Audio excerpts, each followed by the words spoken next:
Então vamos lá. Sobre o desenvolvimento de extensões do Google Chrome, eu vou ser bem honesto para vocês que eu achei que eu conseguiria ter um ponto de partida por conta de trabalhar com script dentro de planilha, mas sendo bem honesto, não, tá? A base que tu tem ali não tem muito a ver com o que tu vai utilizar para desenvolvimento de extensão. O conceito de uma extensão do Google Chrome é basicamente tu desenvolver uma aplicação que pode efetuar alguma ação e adicionar uma nova funcionalidade para dentro do navegador web. Então, teoricamente, o principal objetivo de uso dele vai ser você interagir e mexer com alguma coisa que justamente dentro da página onde o usuário está navegando, mas isso não é necessariamente a regra. Tanto é que depois eu vou mostrar um pouquinho mais por cima, mas as APIs do Google Chrome te são assim, eu fiquei surpreso em relação ao quão de poder que elas te dão dentro de uma aplicação de extensão, porque elas têm até APIs para você poder interagir com funcionalidades do sistema operacional. Então, por exemplo, dá para fazer extensão do Google Chrome, pelo que eu estava vendo ali e entendi, para tu poder desligar ou reiniciar o computador. Caraca. Entendeu? Então ele te dá uma gama de funcionalidade muito maior do que você pode imaginar. E cara, dá acesso a DOM, histórico de navegação, cookies, você consegue gerenciar realmente muita coisa a partir das APIs do Chrome. Então, primeiro, começando a fazer uma extensão, né? A primeira coisa que a gente tem dentro da elaboração da extensão é um arquivo de manifesto, tá? A arquitetura desse arquivo de manifesto, basicamente, tu vai utilizar para fazer a declaração do nome da extensão, descrição, versão, essas coisas padrão. Tu consegue iconizar ela, tá? Sendo que daí, desses ícones aqui, os maiores são utilizados para exibição na página de extensões do Google Chrome. Então, se eu mostrar aqui para vocês, eu vou gerenciar minha extensão. Ele fica o íconezinho aqui dentro da navegação e esse de 128 é o ícone que vai ser exibido na Chrome Web Store, tá? Enquanto os ícones menores servem daí para exibição do carinha aqui na lateral, até mesmo como o favicon, se tu abre uma página com ele. Depois disso, como que funciona daí a arquitetura, tá? Tu pode ter dentro de uma extensão, uma aplicação, tu pode ter o arquivo de pop-up. Então, o que, que o Chrome chama de pop-up? O pop-up é basicamente o que tu renderiza quando tu clica na tua extensão e tu pode abrir um arquivo HTML contendo algum conteúdo dentro a partir dessa interação com a extensão, tá? Então, tu pode ter um arquivo pop-up HTML, um JavaScript específico para esse cara e tu cria uma página separada que abre a partir da tua extensão, entre aspas. É importante entender que isso aqui não é uma aba do navegador, tá? É realmente uma instância separada que está renderizando um HTML que tu está colocando. Tu tem um arquivo chamado background.js, que é um JavaScript que roda por trás da tua aplicação, tá? E aí que tá um ponto de pegada bem importante. Esse background.js, ele teoricamente ele não consegue interagir direto com a parte de front do Google Chrome.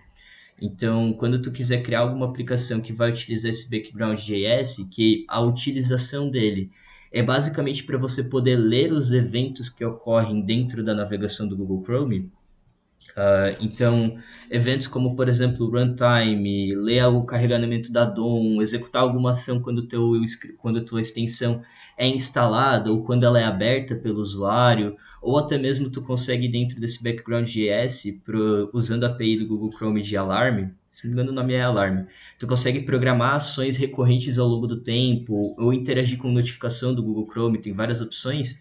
Esses casos específicos que tu precisa ler um evento do navegador, tu utiliza daí o background.js. Então, entre aspas, quando tu vai criar a tua aplicação, tu precisa desse cara aqui, justamente para poder rodar esse código por trás, enquanto o pop-up HTML serve como uma interface, né, de interação da tua extensão com o usuário. Não necessariamente você precisa utilizar esse pop-up como a única e exclusiva interface, porque tu também tem a opção de criar scripts de conteúdo. Então tu pode fazer a tua extensão abrir uma aba do navegador e implementar dentro dessa aba do navegador um HTML com o conteúdo JavaScript ali dentro. Então a tua extensão ela não precisa necessariamente usar um pop-up para ter interface com o usuário, ela pode abrir uma página de navegador para dar essa interface de funcionalidade com o usuário, tá? Por fim, um ponto bem legal que daí o Chrome permite é você também criar uma página de opções. Então, quando tu tenha, por exemplo, alguma extensão que tem algum... Vamos fazer um paralelo com a nossa realidade. Pensar lá na página de configurações do app da Vtex. É basicamente isso. Então, tu precisa ter uma página onde o usuário pode configurar algum aspecto do funcionamento da tua extensão. Tu consegue criar uma options page, que tu clica aqui com o direito e quando o usuário vem aqui em opções, ele abre a tua página e também consegue renderizar um HTML e um JavaScript aqui dentro rodando. Claro que quando eu tô falando aqui, um disclaimer importante que eu não fiz no início, tudo que é feito em cima do Chrome roda HTML, CSS e JavaScript puro, tá? Ah, Cris, pode rodar a biblioteca? Eu posso colocar um bootstrap no CSS? Pode. Teoricamente não tem nenhum impeditivo. O que vai mudar em cima da tua lógica de desenvolvimento é quando tu vai para a parte lógica. Então, ou para o background JavaScript para ler os eventos do Google Chrome interagir, e criar as tuas funcionalidades a partir disso, ou quando tu vai mexer com o JavaScript para, que nem eu falei ali, migrar dados e fazer a comunicação entre esses caras aqui dentro, tá? Aqui essa Options Page que eu tenho de exemplo é basicamente a página que vem padrão aqui se tu pega o artigo de Getting Started do Chrome. Depois eu vou mandar para vocês que daí vocês podem dar uma lida mais completa. Para rodar uma extensão, tu vem aqui justamente na página de extensões do Google Chrome, tá? Nativa, habilita o modo de desenvolvedor aqui na lateral e tu pode daí, para debugging e development, né, para desenvolver a tua extensão, tu pode carregar ela sem compactação, pega a tua pasta com os teus arquivos e carrega ela aqui dentro, tá? É obrigatório ter um manifest, é obrigatório ter um background.js, pelo menos um arquivo, por mais que ele não esteja fazendo nenhuma ação ali por trás, tá? Mas ele é obrigatório e tu também daí depois o resto de arquivo que seja o teu pop-up, o teu content, o teu options são arquivos opcionais para tu gerenciar a maneira com que o usuário interage com o teu app. Daí, beleza, para debugar o teu app durante o desenvolvimento, tu tem basicamente duas opções. Quando tu quando tu está desenvolvendo, né, a tua aplicação, tu pode optar entre rodar a tua aplicação lá no background.js ou tu pode fazer ela rodar em cima da aba do navegador que o usuário está aberto naquele momento que ele estiver interagindo com a tua extensão, tá? Então, no exemplo que eu fiz, só mostrando um pouquinho do código daí para vocês, para executar esse código em cima da aba, eu estou utilizando aqui dentro. Eu uso um getElementById, que é o meu botão lá de SendNote, coloco um Edge Event Listener, crio aqui o elemento de tab para ler qual que é a tab que o usuário está acessando a partir de uma query. Ponto importante, tá? Pelo que eu estava verificando na documentação, todas as APIs do Google Chrome são assíncronas, tá? Então elas têm que ser declaradas sempre resultando no final numa função de callback. E aí depois ele puxa, ele justamente aqui ele dá esse Active Current Window, né? Para pegar a aba do navegador ativa e a janela ativa. Depois disso, ele utiliza essa API chamada scripting execute script para daí rodar o meu JavaScript aqui dentro. E essa API faz justamente a função de rodar esse script JavaScript dentro da página do navegador. Então, se eu botar um console log aqui dentro, né, por exemplo, aqui hoje eu estou dando return 0 no meu fetch, mas para os meus testes eu estava com vários console log aqui dentro. Ele roda quando eu inspeciono o navegador.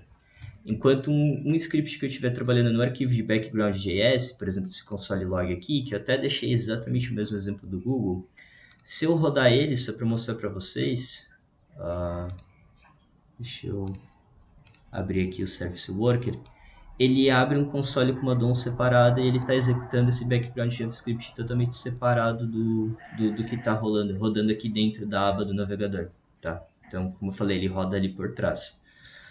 Por isso que esse console log que eu tenho nesse arquivo, ele só executa aqui dentro desse DevTools do Service Worker, tá?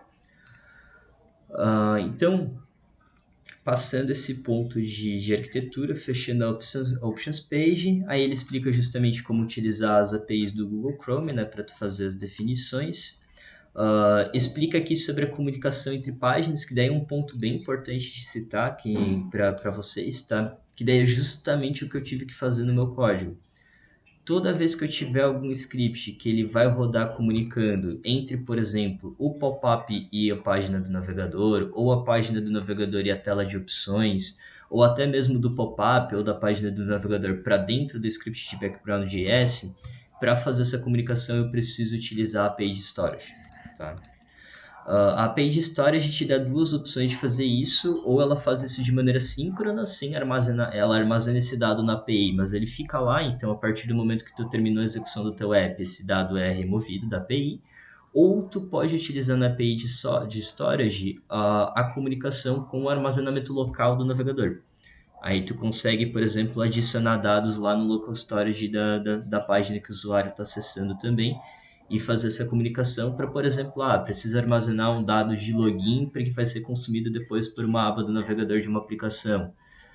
Dando um exemplo prático, se quiser desenvolver o login do Jobber aqui numa extensão, o cara consegue logar e tu salva lá dentro do local storage o token de acesso e depois na hora que ele for abrir a página ele já está logado. Tá? Não tem impeditivo. Aí o Google dá alguns outros conceitos aqui que eu não vou aprofundar muito, explicando um pouquinho como funciona a questão do modo anônimo, né, para navegação do usuário, explica para tu dar o próximo passo, né. Aí eu vou mostrar um pouquinho rapidamente das APIs, tá? Como eu falei, todas as execuções são assíncronas, né? Elas retornam imediatamente sem esperar a operação que você está executando terminar, tá?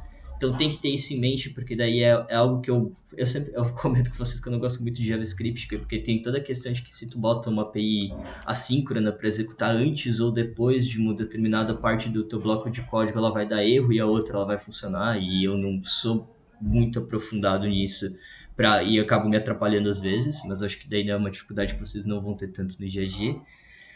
Mas para mostrar aqui, tu tem daí a API de Action, que justamente te permite controlar o ícone da extensão aqui no Google Chrome, no Chrome Toolbar. Tem essa API de alarmes que eu falei, tu pode programar código para ser rodado periodicamente enquanto a tua extensão está aqui dentro do navegador, né? Browser Action, Browsing Data, comandos para poder interagir com atalhos de teclado. Então, quero fazer uma extensão para tirar print da tela. É a partir desse comando que tu configura o atalho de teclado para tirar esse print. Context menu, tá? Então tu pode, quando tu clica aqui com o direito com a extensão, ele abre justamente esse menu de contexto e tu pode interagir e adicionar itens dentro dele. Então quando tu tem uma extensão mais complexa, que tem várias páginas, tu pode adicionar aqui dentro dessa interação um menuzinho de contexto para o cara navegar entre essas páginas. Gestão de cookie, debugger, desktop capture, sim, tem uma API só para você fazer captura de tela. Document scan, print, interagir com os downloads do Google Chrome, então você pode fazer uma extensão que gera um download de arquivo, eventos, que é a principal parte, então interagir com os eventos nativos do navegador, então justamente um alarme ali que é uma notificação, regras, adicionando elas assim por diante, tem vários pontos. Configuração de fonte, o GCM para interagir com o Google Cloud Messaging, histórico do navegador. E, cara, tem muita coisa aqui dentro. Não é ideia ficar lendo tudo para vocês. Eu queria até comentar. Ele tem, por exemplo, aqui, System CPU para pegar a metadata do CPU do teu computador, da tela, da memória, do storage também, do armazenamento, né? Para, por exemplo, interagir com o storage do system e salvar um arquivo no teu computador a partir de uma extensão. E eu acho que de principal é isso. Até com as janelas do Windows, para vocês verem, então dá para navegar e abrir uma aplicação específica, cara. Realmente a extensão te dá muito poder na mão. Dando um pouquinho de detalhe, daí o Google explica que ele hoje trabalha na versão de Manifesto V3. Aqui eles têm artigos explicando daí com mais detalhes como que funcionam os background scripts, como tu tem que declarar no manifesto e como daí tu utiliza esses caras ali no teu código de background. Dicas gerais e boas práticas para UI, né?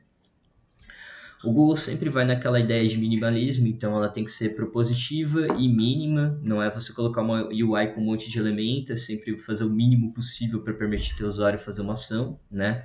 E aí ele justamente te explica para como utilizar a Action API e outros pontos aqui dentro com mais detalhe. Explica como funciona as capacidades do Content Script, né? Da página de opções. Dicas para você debugar, então ali eu comentei com vocês que tu pode utilizar o Service Worker para debugar, mas quando tu tem algum erro de execução que tá, por exemplo, trava o teu script justamente para executar o arquivo de background, ele já aparece a mensagem de erro aqui dentro. Aí tu pode entrar e tu tem essa interface aqui, ó, que ele mostra dando o teu contexto do teu erro que está acontecendo. Normalmente isso aqui vai acontecer quando tu tiver algum erro que trava a execução da extensão, quando tu tem algum erro que é interno da extensão, por exemplo, o meu fetch que eu tinha feito no meu código não estava funcionando, ele vai dar o erro daí aonde está executando, né? Nesse caso, como eu estou executando na aba do navegador, ele dá no console da própria aba. Falando um pouquinho do processo de publicação, esse caso aqui eu não testei na prática, mas tu arquiva tua aplicação dentro de um arquivo zipado, tem que criar e configurar uma conta de desenvolvimento aqui dentro da Chrome Web Store, tá? E aí depois disso tu faz o upload do teu arquivo, dá um tapa aqui para dar um ajuste na parte de título, descrição, tudo mais. E tu tem que enviar o teu item para publicação, onde ele vai ser aprovado pelo time do Google, tá? Aí aqui tem alguns requisitos que você tem que tu tem que cumprir, né, para poder fazer a publicação, e uma vez que o Google aprova a tua publicação, tu pode escolher ou não se já quer disponibilizar a tua aplicação para download público na Chrome Web Store, tá? Então tem toda essa opção aqui, além de ele explica daí como tu pode revisar daí os itens que já foram enviados e aprovados. Por fim, falando um pouquinho de publicação também, tem opções alternativas de distribuição da tua aplicação, tá? Então, tu pode utilizar, por exemplo, o registro do Windows, quando tu instala uma aplicação desktop, de fato, para poder fazer ela já baixar o pacote e instalar uma extensão no teu navegador. Tu pode usar um arquivo JSON de preferências, que daí é mais focado para Mac e Linux, né? Na verdade, ele é focado apenas em Mac e Linux. E, teoricamente, a maneira em desenvolvimento de você compartilhar uma extensão que você quer colaborar durante o trabalho, teoricamente, é você compartilhar a pasta compactada com os teus arquivos com outra pessoa que vai atuar, tá? Pelo que eu vi, né, no desenvolvimento de extensões, não tem nenhum método colaborativo de código, a não ser que você trabalhe de fato com um repositório como o GitHub, o Bitbucket, para ter ali controle de merge, ter mais de uma pessoa atuando dentro da aplicação.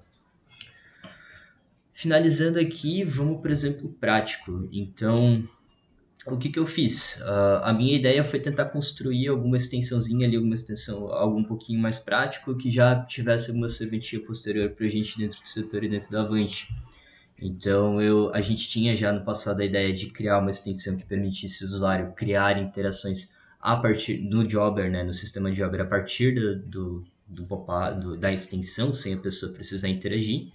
Então, o que eu fiz? Eu clonei ali o Getting Started do Google Chrome, comecei a declarar dentro do meu manifesto, peguei os favicons ali atualizados, baixei aqui dentro para o repositório, dei um tapa no nome na descrição e trabalhei basicamente fazendo a minha aplicação rodar, editando o arquivo de pop-up HTML, o JS do pop-up e trabalhei em cima do CSS.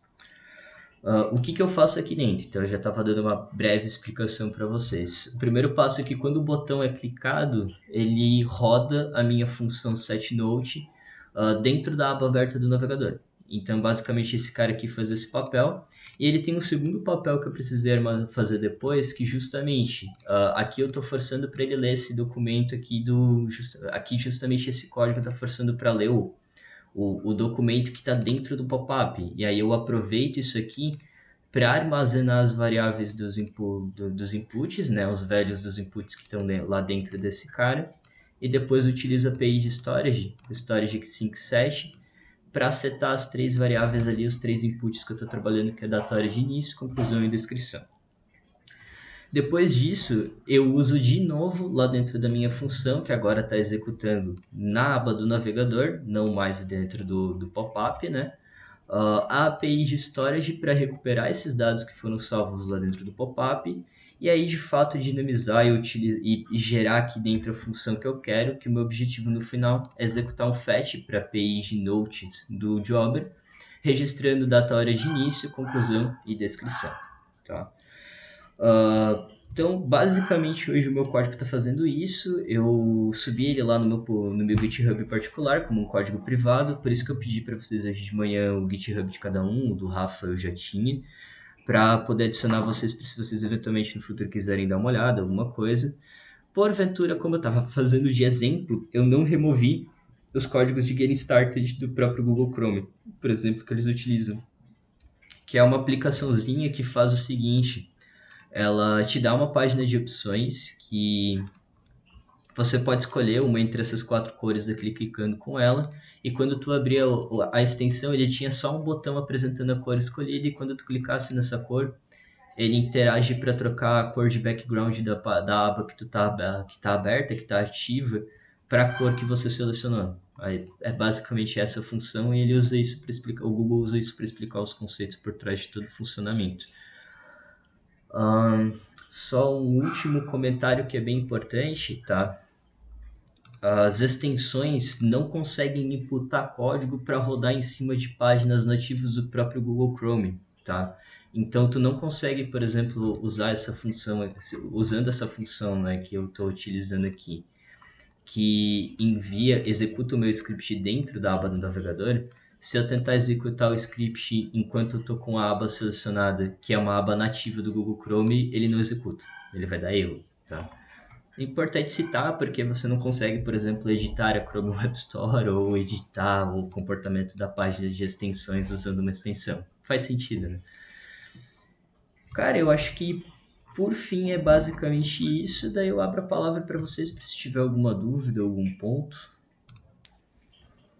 Ô, Cris, ele usa alguma API a mais para modificar, por exemplo, o DevTools? Cara, não. Ele não chega a executar nenhuma modificação dentro da página do DevTools. Esse comportamento aqui de ele gerar o Service Worker para você consolar o que está rodando dentro do background JS é nativo do próprio Google Chrome. Você não precisa usar uma API ou instalar nada para fazer isso aqui acontecer. Tá? Isso pra tipo adicionar uma abinha lá. Aí é um outro tipo de extensão, tá ligado? Para, por exemplo, criar uma aba do navegador, daí sim, aí tu precisa utilizar. É que na verdade ele tá querendo estender o DevTools, tá ligado? É um outro tipo de extensão, entendeu? Cara, aí eu Tipo não assim, teria que igual, verificar. é igual tem lá, deve ter outras permissões ali no manifesto, outras paradas assim. Que é Possivelmente deve ter igual tem alguma aquele do API que React, tá interage com o ligado? DevTools. É igual aquela do React, React, GraphQL. Tem. Apollo e tal, né? Ali a Tu DevTools é tipo. pode, tu tem o Inspect Window para utilizar a funcionalidade de inspeção, o Network para pegar as informações sobre as requests e o Panels que permite tu integrar o Developer Tools com a tua UI, só que tu não consegue estender o DevTools. Ele, pelo que eu estou entendendo aqui, ele realmente é só para consultar os painéis, o Inspected Window e as funcionalidades que já existem dentro dele. Esse integrar ali não dá para jogar a sua própria UI lá dentro com uma nova aba daí? Acho que dá, né? Boa pergunta, possivelmente deve permitir. Dá, porque senão não tinha aquelas extensões como tem ali do Apollo e tudo mais. Deve ter alguma configuração específica para isso, tá ligado? Ah, tá. Ele Achei que ia deve. precisar usar mais algum tipo de API pra Ele tem fazer aqui, isso. ó. Ele tem um DevTools Panels Creation. Então imagina que ele consegue. Ele justamente consegue adicionar uma nova aba dentro do DevTools para tu adicionar uma funcionalidade. Massa. Consegue. Um fato curioso sobre essa questão aí é. Vocês lembram daquela época dos bloqueadores de propaganda, tal, que tava bem em moda? O pessoal instalar aqueles. Aí o que é. Adblock. Adblock e tal. Naquela época, tu tinha bastante controle com esses aplicativos de background das extensões, tá ligado? Tu basicamente fazia um proxy entre o navegador e os sites e tu podia capturar o tráfego, fazer o que tu quisesse com a requisição, tinha um monte de informação de rede e tal. Aí o Google, como ganha uma grana boa, vamos dizer assim, de publicidade, e queria matar os adblocks, o que ele fez? Ele limitou as APIs das extensões, tá ligado? Aí hoje em dia é bem mais restrito o que tu consegue fazer com a captura das requisições, entendeu? Nada como você ser o dono da rede, o dono do browser, o dono Da coisa toda, né? Putz, não gostei, tirei. Um ponto importante isso é que eu não testei na prática. Em teoria, a Microsoft Edge roda hoje baseado no Chromium. Então, o que tu desenvolve de extensão no Chrome deve funcionar no Microsoft Edge. É a única plataforma hoje onde tu consegue desenvolver extensão de navegador para 2 navegadores ao mesmo tempo, porque roda na mesma base. Na Acho que verdade, inclui o Opera aí também. Porque na verdade existe um protocolo, tá ligado? De criação de extensão que lá atrás eles já tinham concordado em seguir um padrão, tá ligado? Aí já o Opera aceitava, mesmo não sendo, uma época, tal. Nossa. Tinha umas incompatibilidadezinhas e tal, mas eles teoricamente seguem um padrão de criação de extensão, assim, tá ligado? Fora o Mozilla, acho que a maioria hoje em dia roda Chromium já, então, tipo, Aí depois when to disso, go. aí veio essa questão de usar o Chromium, mas mesmo antes de usar o Chromium, eles já tinham essa questão uma espécie de padronização das extensões, tá ligado? Vai mudar as Nossa. APIs internas ali, né? Tipo, Veja os API do Chrome e vai usar do É. Opera, por exemplo. mas assim, essa questão de tipo, de ter o manifest, app de background, essas paradas assim, tá ligado? Era tipo já uma convenção. Assim. Mas se não tiverem mais dúvidas, eu acho que é isso, pessoal.